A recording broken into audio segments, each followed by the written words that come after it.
Hello students. तो बच्चों आज स्टार्ट करते हैं अपना new subject science.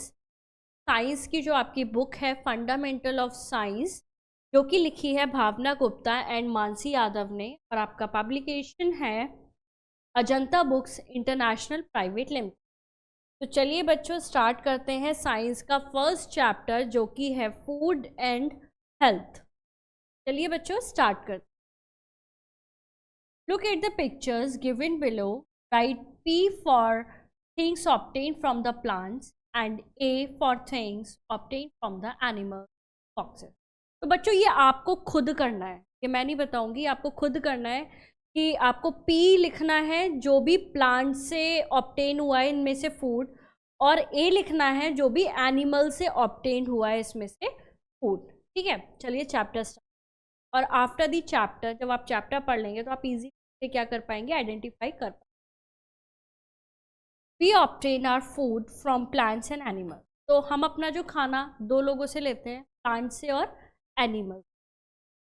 We should eat a variety of food to remain healthy. Let us learn about food and its component. तो हम जो है हेल्दी रहने के लिए number of variety of food लेते हैं। तो चलिए इसी के बारे में बात करते हैं, फूड एंड इट्स कंपोनेंट्स के बारे में, क्या क्या कंपोनेंट्स होते हैं फूड में उसके बारे में। Food and its component. Food contain 5 main components: carbohydrate, fat, protein, vitamin and mineral. तो फूड में आपके जो है 5 कंपोनेंट मेन होते हैं: carbohydrate, protein, vitamin, fat and mineral. Our body need all these components in adequate amount to healthy.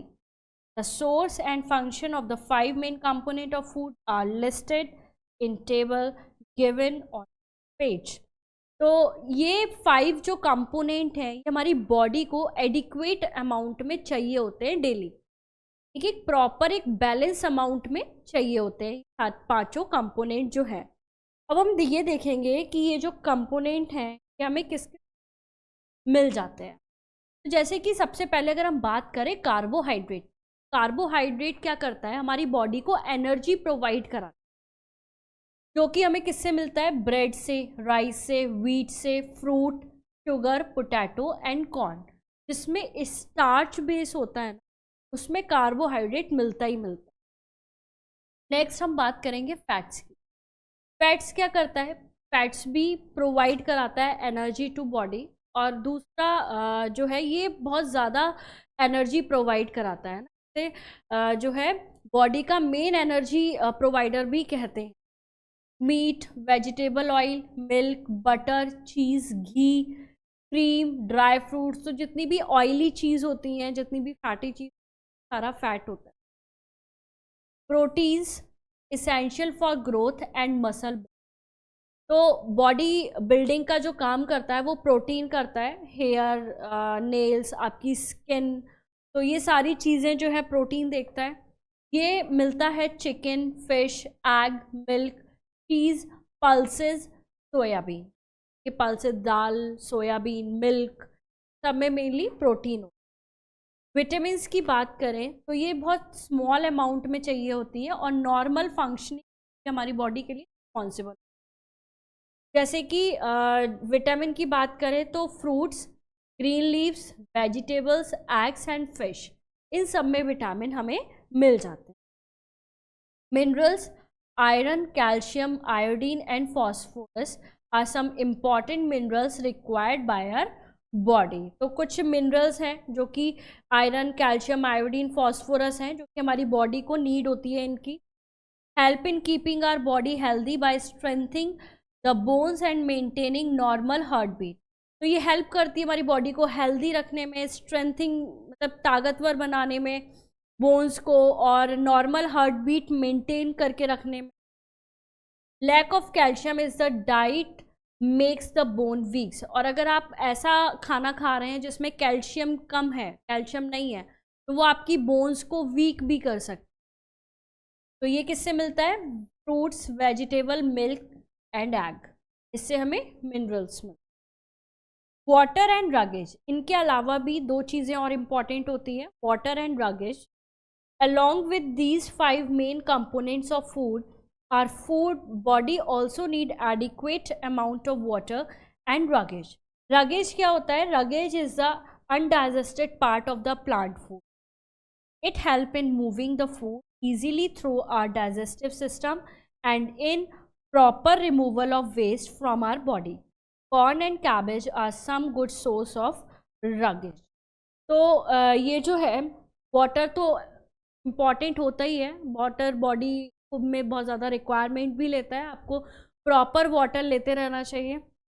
दूसरा रगेज. रगेज क्या होता है? एक अनडाइजेस्टेड पार्ट होता है प्लांट का, जो मोटा मोटा होता है, वो डाइजेस्ट नहीं होता. वो हेल्प करता है आपका जो एलिमेंट्री कैनाल होती है, आप जो फूड खाते हैं, खाना खाते हैं, वो ईजीली वो डाइजेस्ट हो जाए, इसमें वो मदद करता है रगेज में. और ये कुछ एग्जाम्पल है, लाइक कॉर्न है और कैबेज है, ये एक अच्छे एग्जाम्पल है रगेज के. We should drink plenty of water and food stuff containing ruggage are diet. Balanced diet. अब बैलेंस डाइट क्या होती है? बैलेंस डाइट बेसिकली ये होती है कि जितने भी अभी हमने पढ़े, carbohydrate, fat, protein, vitamin, minerals, roughage, water, ये सारी चीज़ें की बॉडी को नीड है, उतना हम डेली उसे प्रोवाइड करा रहे हैं, इसी को बोलते हैं balance diet. To build a strong and healthy body, you need all the nutrient in the correct quantity. You cannot get all the nutrient from any one type of food. तो एक तरीके के फूड से तो आपको ये सारी चीज़ें नहीं मिलेंगी. अब आप डेली आलू की सब्जी खा रहे हो तो आलू से तो कार्बोहाइड्रेट मिलता है, बाकी के विटामिन्स, प्रोटीन्स, मिनरल्स किससे मिलेंगे? तो a diet containing the right amount of all nutrient as well as water and roughage is called a balance diet. Balance diet क्या होता है? जहाँ पे ये सारे न्यूट्रिएंट्स जो हैं वो उस डाइट में प्रेजेंट हो, वो होती है balance diet. To make it easier for you to select a balance diet, food have been divided into 4 groups. तो फूड को 4 भागों में बांटा जाता है. कैसे? पहला आता है क्रियल क्रॉप. तो क्रियल में बेसिकली क्या आता है? धान, जो अनाज होता है वो आता है क्रियल्स में. जैसे कि राइस हो गया, chapati, bread, noodles, that give you carbohydrate and mineral, उसको हम क्रियल क्रॉप कहते हैं. वेजिटेबल एंड फ्रूट ग्रुप होता है एक, that give you vitamin, mineral and carbohydrate, उसको vegetable and fruits group. Milk group जो है वो देता है milk, cheese, curd, give you protein, fat and minerals. Minerals में भी बेसिकली कैल्शियम जो है वो मिल्क से मिलता है. प्रोटीन ग्रुप की बात करें तो meat, fish, egg, beans, nuts, peas etcetera, that give you protein and fats. तो ये 4 ग्रुप हैं जो कि खाने में यूज़ होते हैं. और जैसे कि हम सब लेते हैं ना, वेजिटेबल कोई ना कोई एक लेते हैं चपाती के साथ या राइस के साथ, दाल भी हम लेते हैं, कर्ड भी हम लेते हैं, मिल्क भी लेते हैं. इसमें अगर हम नॉन वेजिटेरियन नहीं है, वेजिटेरियन है, तो बीन्स लेते हैं, पीस लेते हैं, नट्स लेते हैं. तो ये सारी चीज़ें एक ना एक हमारी डाइट में होती ही हैं. For a balance meal you need to eat food from each group of every day. इन चारों ग्रुप में से एक एक चीज़ लेना आपके लिए अनिवार्य है. अब हम बात करेंगे डिजीज़ की. A disease is a state in which a function or a part of the body is no longer in a healthy condition. Lack of component of food in our diet can cause.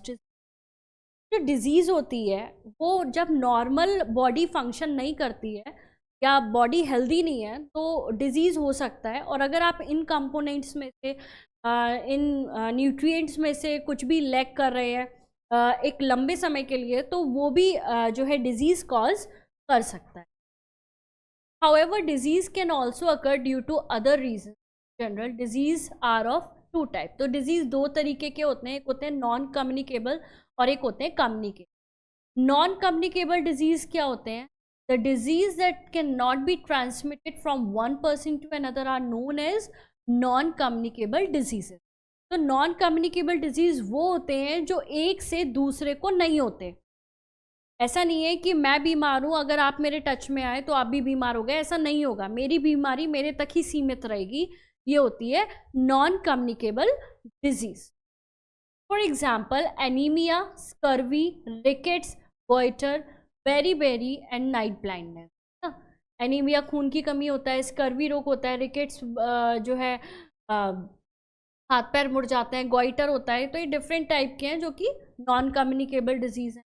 In fact many of these occur due to deficiency of nutrient ones diet and are called deficient. और ये most of the disease जो आप देख रहे हो, ये सारा ये जो न्यूट्रिएंट्स हमने पढ़े थे इनकी कमी से होते हैं, तो इसलिए इन्हें डिफिशियंसी डिजीज भी कहते हैं। Non communicable disease are the result of unhealthy life style और they may be present at birth. तो नॉन कम्युनिकेबल डिजीज दो तरीके से हो सकते हैं, या तो आपको बर्थ से ही है, बर्थ से ही या तो प्रेजेंट है, या फिर आपने एक लाइफ स्टाइल आपका अच्छा नहीं है, खाना पीना आपका अच्छा नहीं है, उसकी वजह से भी ये डिजीज़ हो सकते हैं। जैसे कि नाइट ब्लाइंडनेस की बात करें तो ये विटामिन ए की कमी से होता है, और इसे पूरा कैसे किया जा सकता है? ग्रीन लीफ वेजिटेबल आप खाइए, उसमें विटामिन ए बहुत होता है। Papaya, carrot, mango, milk, butter and egg yolk, इन सभी चीज़ों से विटामिन ए जो है वो अच्छे से मिलता है और ये डिफिशियंसी कंप्लीट। बेरी की बात करें तो विटामिन B1 से जो है ये कॉज होता है, विटामिन B1 की कमी से होता है, और इसको पूरा करने के लिए milk, peas, cereals and green vegetables वगैरह लेनी चाहिए। स्कर्वी रोग जो है विटामिन सी की कमी से होता है। विटामिन सी फ्रूट्स आप कोई भी ले सकते हैं, मौसमी वगैरह, ऑरेंजेस, आंवला, जो भी खट्टी चीज़ होती है उसमें विटामिन सी प्रेजेंट रहता है। रिकेट्स, विटामिन डी, आप मिल्क या मिल्क के प्रोडक्ट्स जो हैं वो लेंगे तो ये विटामिन डी की कमी नहीं होगी। और आपको जो लेते हैं सन बाथ भी आपको लेना चाहिए, क्योंकि सन बाथ से हमारी ये इकलौता विटामिन डी है जो कि सन बाथ से हमारी बॉडी के अंदर ही ये विटामिन जो है प्रोड्यूस होता है, हमारी बोन्स प्रोड्यूस करती हैं विटामिन डी को सन बाथ लेते टाइम। गोइटर आयोडीन की कमी से होता है, आयोडाइज सॉल्ट लेना चाहिए प्रॉपर। एनीमिया आयरन की कमी से होता है, इसमें spinach, apple, guava, brinjal and meat, इन चीज़ों के सेवन से ये जो आयरन है या आयरन की कमी पूरी होगी और एनीमिया नहीं होगा। अब बात करेंगे कम्युनिकेबल डिजीज़। कम्युनिकेबल डिजीज़ क्या होते हैं? The disease that can spread or transmit from one person to another are known as communicable disease. Examples of these diseases: malaria, dengue, plague, cholera, etc. These diseases are spread by germs. These germs can spread through infected food, water, air, insect bite, or direct contact with the infected person. The best way to prevent communicable disease is to ensure proper hygiene of your body, food, water, and surrounding. जो communicable disease होते हैं वो फैलते हैं mostly germs के through. या तो germs, आप गंदा पानी ले रहे हैं या फूड में जर्म्स हैं तो उससे भी हो जाते हैं। इसके अलावा अगर किसी पर्सन को वो बीमारी है और आप उसके पास हैं तो उससे भी वो स्प्रेड होते हैं। जैसे कि बहुत सारे फीवर होते हैं ना, तो फीवर्स, डेंगू हो गया, मलेरिया हो गया, तो इस तरीके से ये भी स्प्रेड आउट हो जाते हैं। एक को होते हैं सबको, आजकल आई फ्लू चल रहा है, आई फ्लू भी क्या किस में आ जाएगा? कम्युनिकेबल डिजीज़ में आ जाएगा। तो इस तरीके से ये होते हैं कम्युनिकेबल डिजीज़। और इससे आप बच कैसे सकते हैं? आपको प्रॉपर क्लीन रखना है अपनी बॉडी को, अपने खाने को, आप पानी जो पी रहे हैं वो क्लीन होना चाहिए, है ना, प्रॉपर सारी चीज़ें आपको अच्छे से रहनी है, तो फिर ये आप इससे दूर रह सकते हैं। तो कुछ कम्युनिकेबल डिजीज़ हैं जैसे कि कॉमन कोल्ड है, निमोनिया है, ट्यूबरक्लोसिस है। कॉमन कोल्ड के सिम्टम होते हैं कफ, थ्रोट, ट्रॉट, यहाँ पे प्रॉब्लम होने लगती है गले में, रनिंग नोज एंड फीवर। तो इन सब चीज़ों से क्या होता है? कॉमन कोल्ड के सिम्टम्स हैं। इसका प्रिवेंशन क्या है? Regular hand washing and keeping away from the infected. तो ये जो है आपको हैंड वॉश करते रहना है और जो इन्फेक्टेड पर्सन है कोल्ड से उससे दूर रहना है। और तीसरा चीज़ ट्रीटमेंट विद एंटीबायोटिक, और एंटीबायोटिक्स आपको लेती रहनी जो है दूर हो। निमोनिया की बात करें तो cough, fever, shaking, chills and shortness of breath, तो ये सारे सिम्टम्स रहते हैं। इसमें भी क्या होता है कि ट्रीटमेंट विद एंटीबायोटिक्स रहती है। ट्यूबरक्लोसिस की बात करें तो fever, chills, night sweat, loss of appetite, weight loss, weakness, continued cough, और से मेन जो है वो खांसी होती है ट्यूबरक्लोसिस में। Treatment with antibiotic and chest pain भी होता है ट्यूबरक्लोसिस। तो बच्चों ये है हमारा चैप्टर जो कि बहुत इम्पॉर्टेंट है सबको डेली लाइफ में, जो आप जैसे रहते हैं, जैसे खाते हैं, आजकल का वैसे भी खान पान हो गया है चाउमीन, तो उससे आपको बैलेंस डाइट नहीं मिलेगी। बैलेंस डाइट के लिए आपको वेजिटेबल, फ्रूट्स, मिल्क्स, इनको ही डेली कंज्यूम करना पड़ेगा। चलो चलिए बच्चों, अब मिलते हैं नेक्स्ट चैप्टर में। Thank you so much.